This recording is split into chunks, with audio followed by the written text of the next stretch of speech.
Hey, friends! Your old pal, Barkey Dog here, back with another movie review. So, you know how you saw a movie a long time ago, and you remember you kind of liked it, and then you revisit it years later? It may pleasantly hold up, or maybe not so much, and you're left feeling a little disappointed because it wasn't as awesome as you remembered. So this time I have a movie for you that I saw on VHS or something back in the day, and I remember I really liked it. It's been released on a Blu-ray now, so I grabbed a copy. Does it still hold up? Well, let's take a look. This time we're talking about Big Night from 1996. Our story goes like this.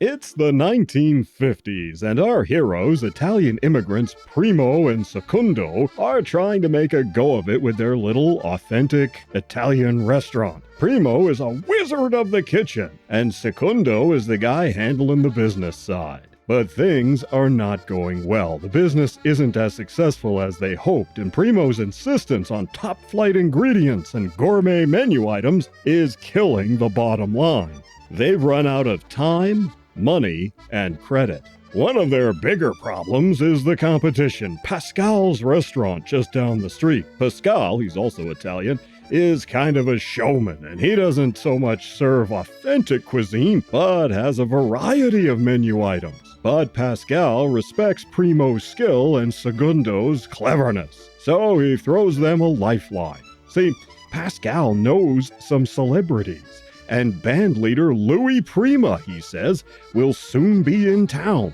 Pascal says that he'll call Prima and get him to a fancy meal at the restaurant, and word of mouth will spread from there and help save the day for the brothers' bistro. The brothers set to work, crafting a menu and scrounging every last cent to secure quality ingredients, all to impress Louis Prima and his friends. The pressure is on because this is their last chance. Meanwhile, Secondo is juggling romance with both Phyllis, his steady girl, and Gabriella, Pascal's girl. Primo, on the other hand, is very shy and has a thing for the local flower shop lady Anne, but he's too nervous to say anything to her. It all comes together as the brothers' guests show up to dine, as everyone waits for the arrival of the star Louis Prima, and it all promises to be a big night. Will Primo finally confess his feelings to Anne? Will Secondo save the restaurant? And will Louis Prima show up? Or will the lip slip? In our cast, we have Stanley Tucci, of course, one of those actors I just sort of follow. You know what I mean? Like Richard Kind. I first noticed him on Carol and Company, Carol Burnett's sketch comedy show in the 90s. Then he popped up on Mad About You, and later in a Coen Brothers movie. And for me, he's one of those guys where you go, "Oh, it's Richard Kind. Didn't know he was in this. It's nice to see him." Or Jason Isaacs. I first noticed him in The Patriot. Then he was in Peter Pan and so on. I won't count STD. That's a rare misstep for him. Even him being in it wasn't enough to keep me watching that garbage show. And that's saying something, because I like him. He's probably past it by now, but I always thought he'd make a good James Bond. Anyway, Tucci's like that for me.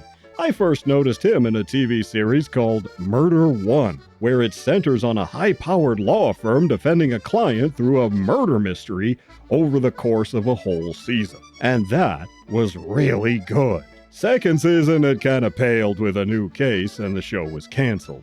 Tucci played a sort of Jeff Bezos tech bro type in that first season. Then he was in Big Night. Then I saw him in The Core doing a Carl Sagan impression. Anyway, I've always liked the guy, and in Big Night, he co-wrote and co-directed the thing, as well as starring in it. He was frustrated at not getting better parts, so he went out and wrote his own script. He's a fine actor, kind of a throwback in some ways to the days when actors actually learned their craft, especially doing work on stage, something younger actors don't seem to bother with anymore. We could use more talented guys like Tucci in movies these days. Tony Shalhoub plays Primo. You know him from Monk, Galaxy Quest, the Men in Black movies, Barton Fink, the TV series Wings. He was also the voice of Luigi in Cars. Just tons of stuff. Very familiar face, and he's just excellent here as the shy but passionate Italian chef. We also have singer and composer Mark Antony here as Cristano, the waiter. He was in Man on Fire and Hackers. He debuted in a musical called East Side Story in 1990. He's interesting here. Doesn't have many lines, but he's always a fixture, a presence throughout, and he's just interesting. Minnie Driver is here as Phyllis, Secundo's girlfriend. She was cast because another actress had bailed at the last minute, and Driver was in town for the weekend doing something else. But she got the part. Right place at the right time kind of thing. The gorgeous Isabella Rossellini plays Gabriella, Secundo's other girlfriend, who's also Pascal's girlfriend. Lucky fellas, though. Ian Holm appears as Pascal himself, really quite good, a very good performance. Liev Schreiber is Leo, pretty sure that's him there, just a cameo pretty much. Allison Janney plays Anne, the flower lady. She's been in tons of stuff. Co-director Campbell Scott steps in front of the camera to play a Cadillac salesman. Quite a memorable role right there. And Stanley Tucci's sister Christine cameos at the rival restaurant as a singer. And you'll spot a few other character actors around as well.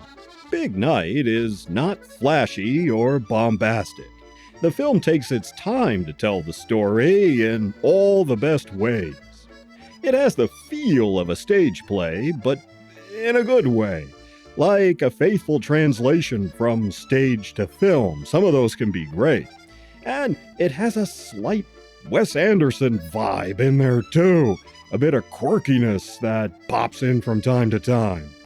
And I won't give it away, but the ending is just so perfect. It really works.